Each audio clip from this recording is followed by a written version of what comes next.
What up, what up, what up, what up? YouTube, Facebook, what the business is. We in the house today. It's gonna be a short live. Yeah.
Okay, guys, that is what we are working on today. Again, my name is Country. Actually, my name is Byron Parsons, aka your boy Country. Let me get to the right things here because it's wanting to say it. AKA your boy Country, minister and musician and artist.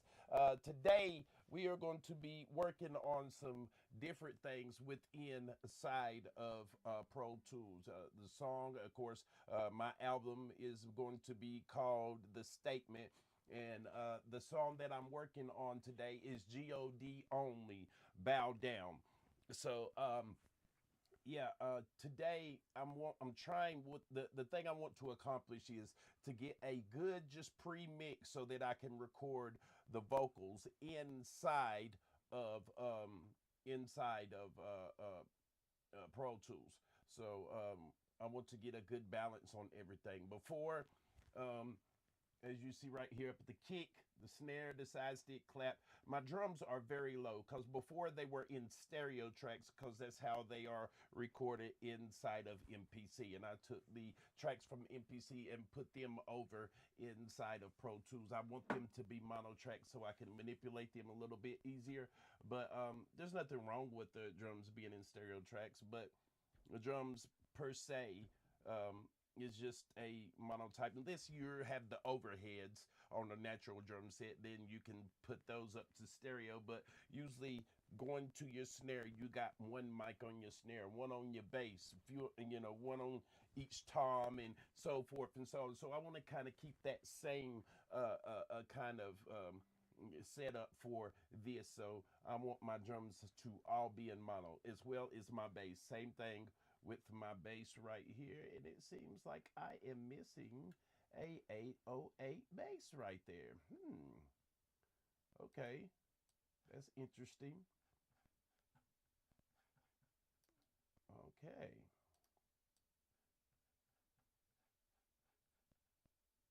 there we go. Now I'm not missing the 808 bass. Okay, now here's the thing here. I'm gonna stand up some too. I don't like sitting down all the time. But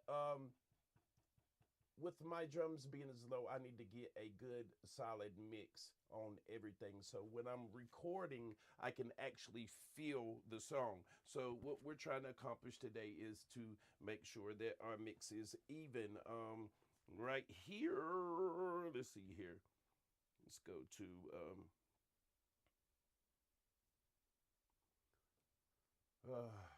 as you can see, I got my S1 right here. I did not take the time to properly set up my zoom in this, so bear with me. But these are my tracks right here, so you cannot see them as well as I would like for you to. But nevertheless, move my ladder.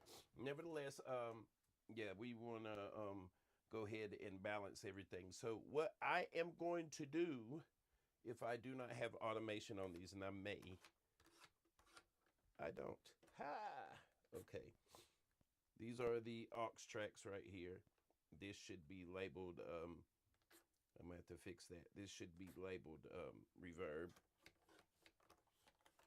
But all of these, I got my click track muted. I'm gonna take everything. One audio track cannot be recorded enabled because it doesn't have both an input and output. Okay, cool. Now, what I'm going to do is I am going to balance all these tracks to where they sound decent so I can get my recording done. So I'm gonna pull my master back up here to 0. All my auxes are at unity gain. So yeah, let's go ahead and start working on my drum track and getting it at a good balance. So here we go. Let's play. I'm gonna pull it up to 0 right here. Actually, I'm not. I'm gonna wait to right here till it starts playing and then just pull it up to where I feel it's a good, comfortable volume.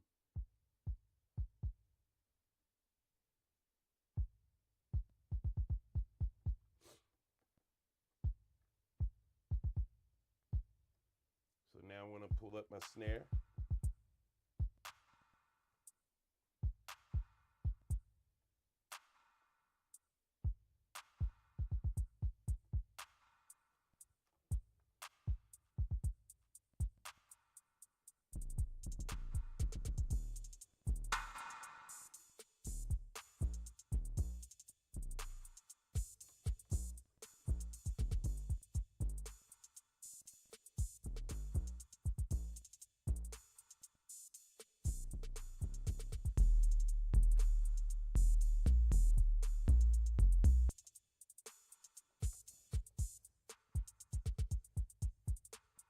All right.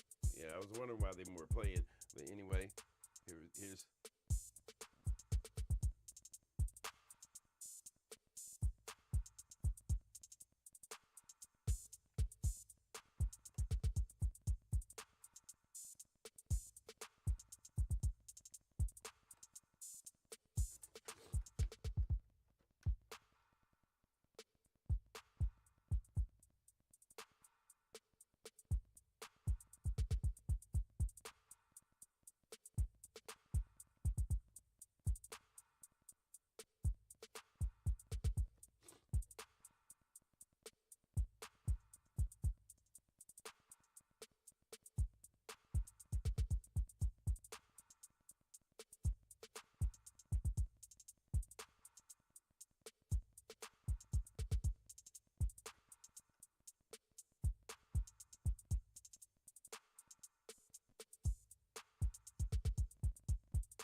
Matter of fact, I'm gonna go ahead and take this click track and delete it because I really don't need it.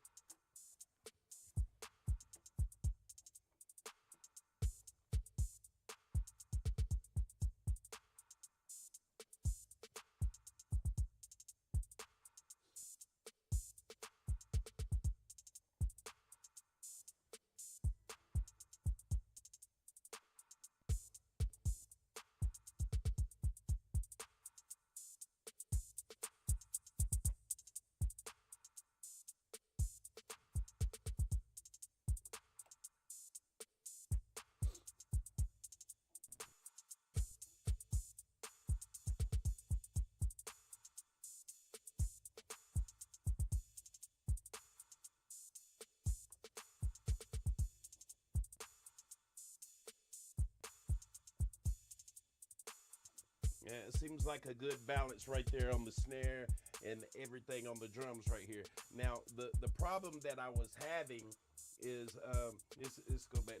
The problem that I was having is that my instruments and my bass were overriding everything that I had in my drum track because again, I had stereo signal on my drum tracks.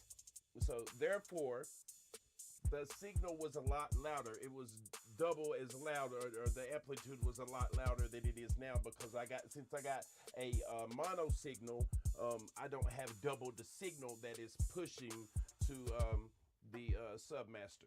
So here we go. So what I'm wanting to do now is I want to pull up my bass tracks and I want to make sure that I'm getting the right amount of signal from there too. So what I'm going to do probably is take it from right here where the bass is.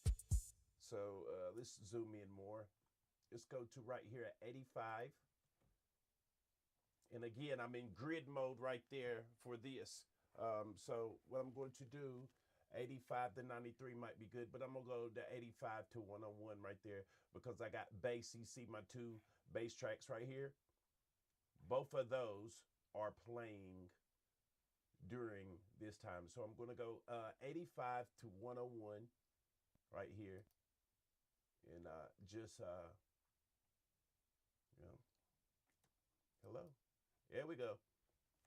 So we are, what we're doing is we're looping this section right here so that I can correctly put in the right amount of bass that I need to in order for this song to be right. And then we're going to go with the instruments as well. So here we go. Let's start it again. All right, here we go. Let's go to the bass. Now this is a kick 808.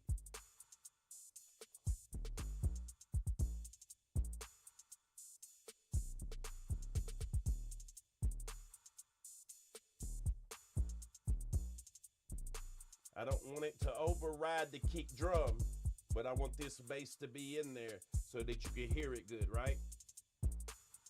All right, here we go.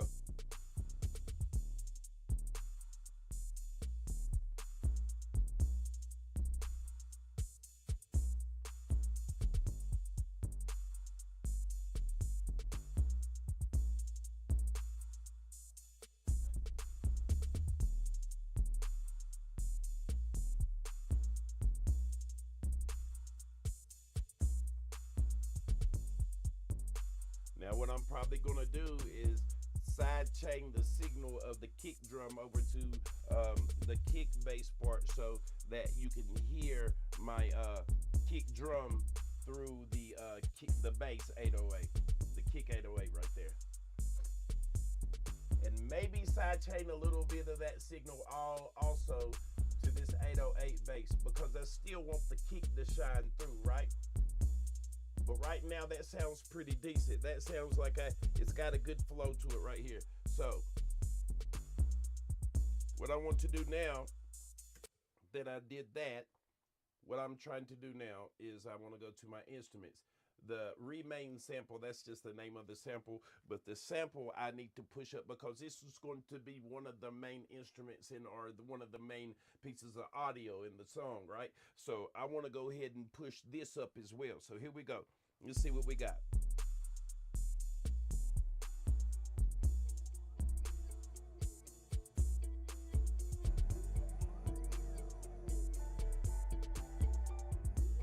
Now I want you to look just a few decibels down. You hear how good that bass rang through, but if I push this up, it'll mask that bass a little bit.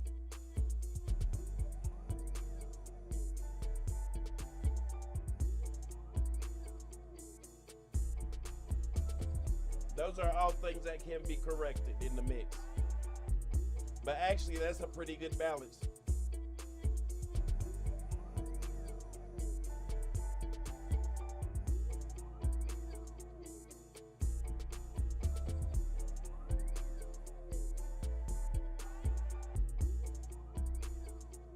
Now,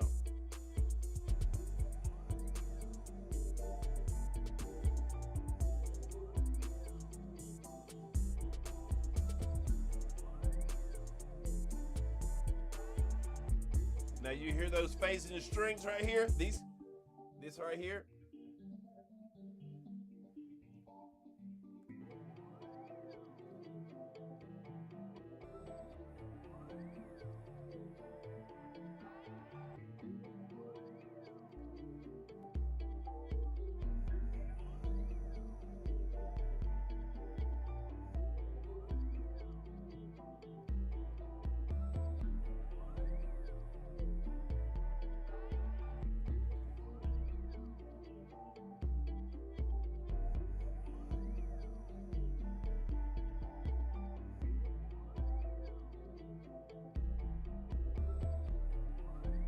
All right, since that's got a decent balance on that, I am going to go to a part where my piano is shining through.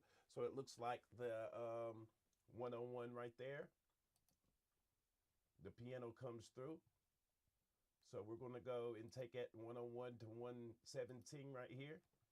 And we're going to play this part and then push the piano up so the piano has some presence within this mix right here.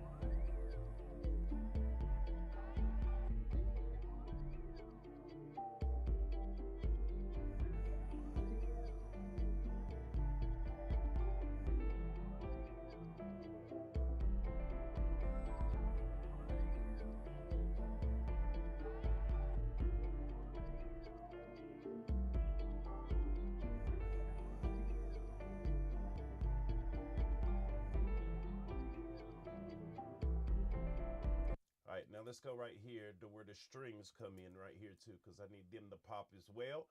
And that's basically all the instrumentation for this song right here. And it's just one part, which I'm going to add more parts for the strings right there, because the string gives accent to one part, but I want that to have more accent in the song. Excuse me. Sorry for the phone call, but yeah, here it is. Here we push the strings up.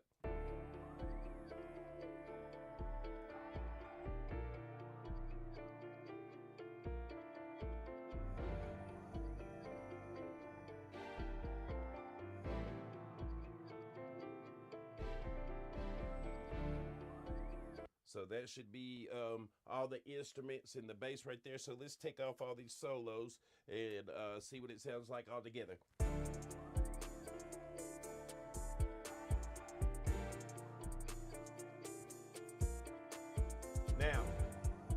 Now with that right there, I can tell now that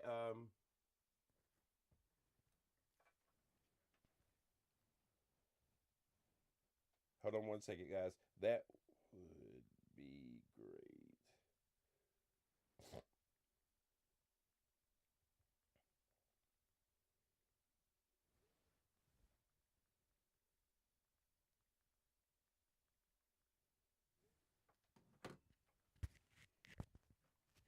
All right.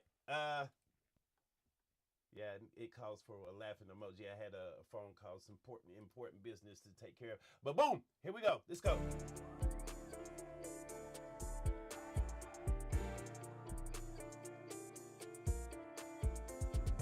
Now, as I was saying, since I got a pretty decent balance right there, there are some things that I can tweak, pull down, push up, and to make it a lot fuller. Now, from what I can hear with this mix right there, I feel like the snares are a little low. The drums is still not hitting as much. Now I could go to the drum bus and actually do some changes right there. But right now I just want to fix it with just the signal with the amplitude by pushing up the fader. Right now, that's what I want to do. I have already, as I can show you, I had already done some pre-mixing before. As you can see here, some EQ.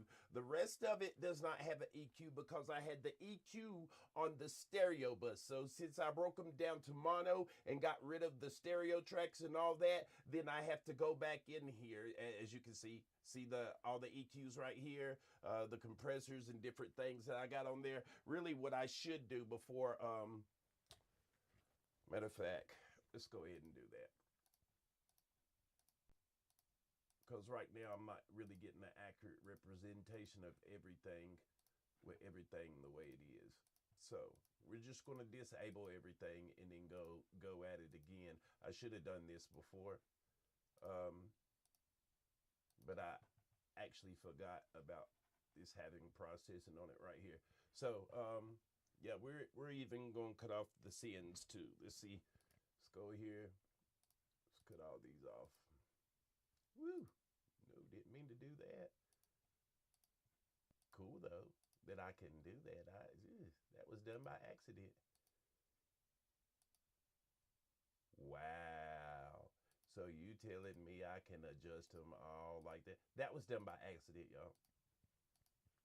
So what I done was push command and hit the little part over here where this thing and it's showing me exactly where my faders are for the sends that is pushing to whatever bus I got them going to. So yeah, man, that's amazing. That was done by accident. But anyway, let's try this again. Matter of fact, since we know we got a decent mix on our drums, just listen to the drums by themselves. All right, let's go.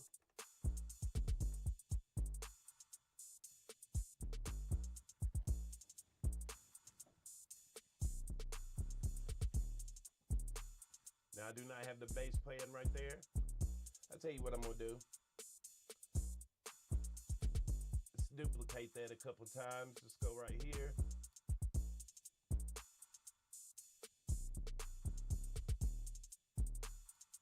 Let's repeat this part. That's everything playing on this right here. So when I go to do everything else, or when I go to balance everything out, then everything is playing within this loop right here. So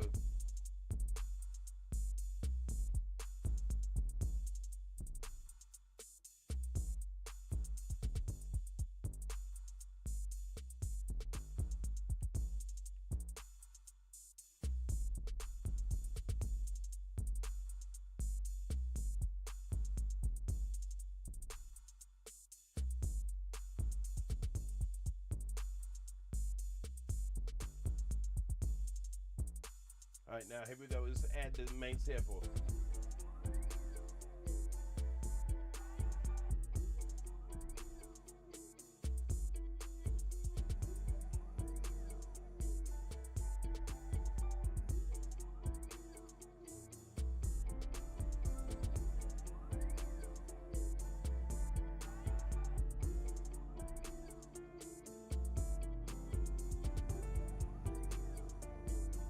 I tell you what, I am going to go back here and make sure that I turn on both of these.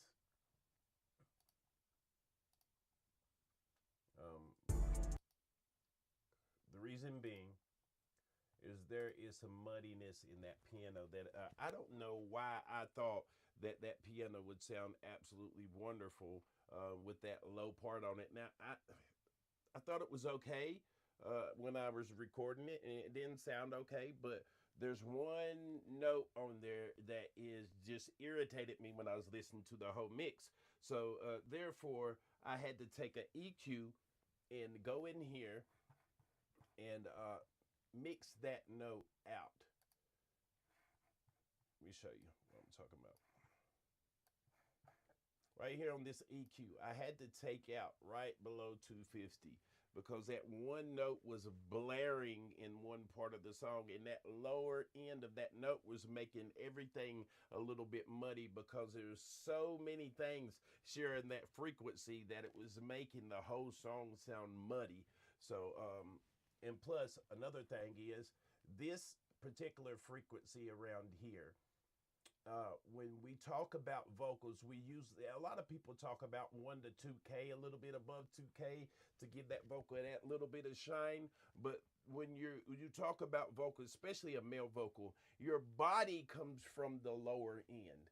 And around this frequency, around 250 hertz right here, it's 258 right here, as it showed before. Around 258 or 236, that shows that has a lot of your vocal body. So you want to make some room for your vocal to sit within a mix, because if everything is crowding out that spot, then your vocal might sound dry or empty. It might not be as full as you need it to be. So yeah, I took that part out. But it wasn't for the sole purpose of the vocal, but I took it out because it just sounded bad. So I'm gonna keep the processing on this one and continue to mix. So here we go.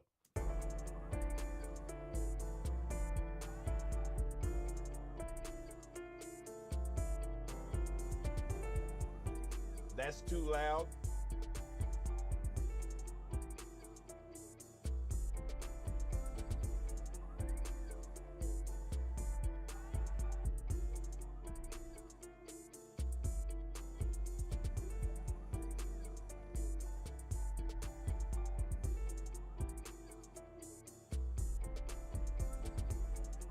So now it sounds decent right there.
that sounds like it's pretty balanced right there. I wanted to I was going to take everything back down the hair. It sounds like it has a good balance, but I want it to be right around -6 dB. -5 is fine because here's the thing.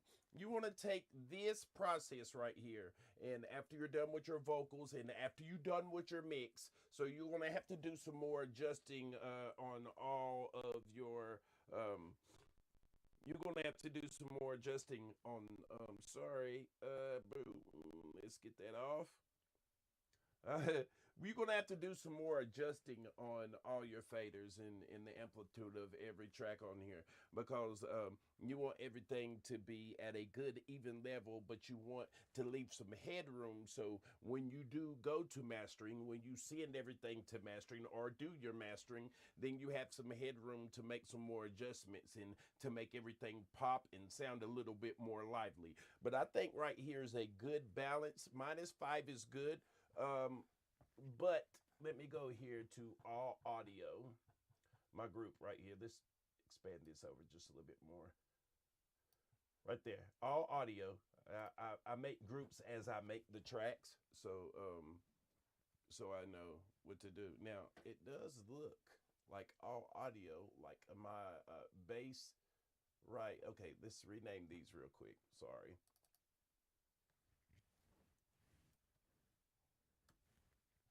Okay.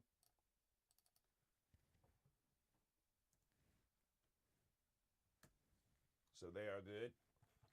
So let's go to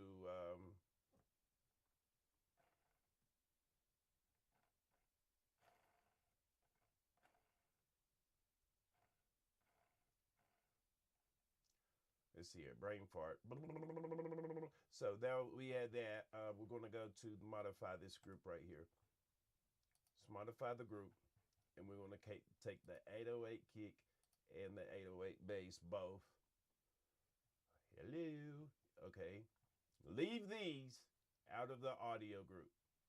All these are my aux and my submasters. So what I'm going to do is add that to the audio group. Boom.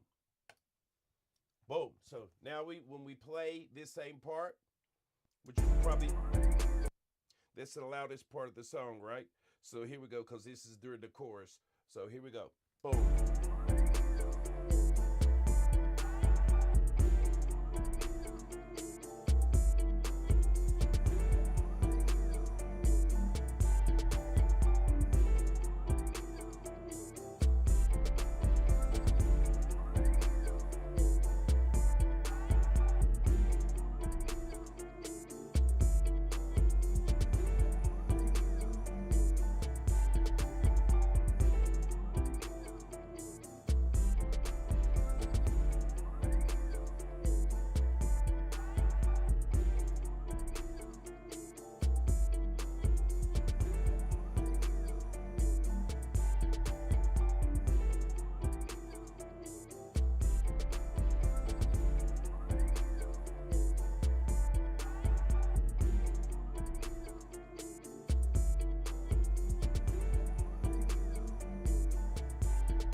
Okay, yeah. So, guys, that looks like that's a good balance for that mix just to start off with. After this, we are going to go forward, right? And with that, what you want to do now with me, I throw a EQ first thing on every track, whether I use it or not. I throw an EQ at the very top of my chain right there because you want to take out some frequencies that are that it's not going to be used, right? Because you don't want things, certain artifacts to shine through when another instrument or a vocal is supposed to shine through in that area. If you got your bass kicking up or some different instruments kicking up a certain frequency in a certain space that is not really needed in that track, that is taking up space and is taking up area where something else that uses that frequency to shine can use that space, and that makes the track too crowded, and depending on where what side of the frequency spectrum it is, it can either make it too muddy or too harsh, or just too clicky or stuff like that. So you don't want the crowds to crowd your instruments around. So now this right here, I have it set on a preset. Now you can use your presets as a good starting foundation for what you want to accomplish inside of your mix. But a lot of people, some people go to their presets and preset everything and just set it for that, and then wonder why some things don't match within their mix. No, use your presets, but take out some other things and stuff, and you're not just limited to one EQ on a certain, on a certain track. Now, your chain, your chain that you have on this track, I can put a couple EQs on here. And matter of fact, a lot of the times I put one EQ first to do some control now, or to shape it and cut some of the harsh frequencies and things out of the mix that I don't want to be there. Now, on another EQ later on in the chain, then I might take that another EQ and boost some frequencies that I want accentuated, and do some different things. Maybe side chain a certain frequency with the EQ that I use. That's why I love this F.O.C.U.S.E.D by Waves. I'm telling you, love this EQ. A lot of people use different EQ. I use this F.O.C.U.S.E.D like religiously. Because I can take this EQ and set it to an external source right here, took the side chain right here, take the threshold down for any EQ that I want to take, and set the range for it to how much I want it to dip whenever a certain instruments, if I'm side chaining it from an external source, how much I want it to dip during that process, right? So yeah, my camera is all of a sudden started being funny. It don't want to follow me no more. There we go. That back. Now we good. All right. So yeah. So take another EQ and do different things with it. Of course, take your compression and boost certain things up and set and control the your peaks on with your compression. Now we're going to do a lot of that. Now I'm telling you right now, you don't always have to have a compressor on every single track. Some things you have to listen with your ears. You don't have to just throw compression at it and expect that to fix everything, or throw some EQs.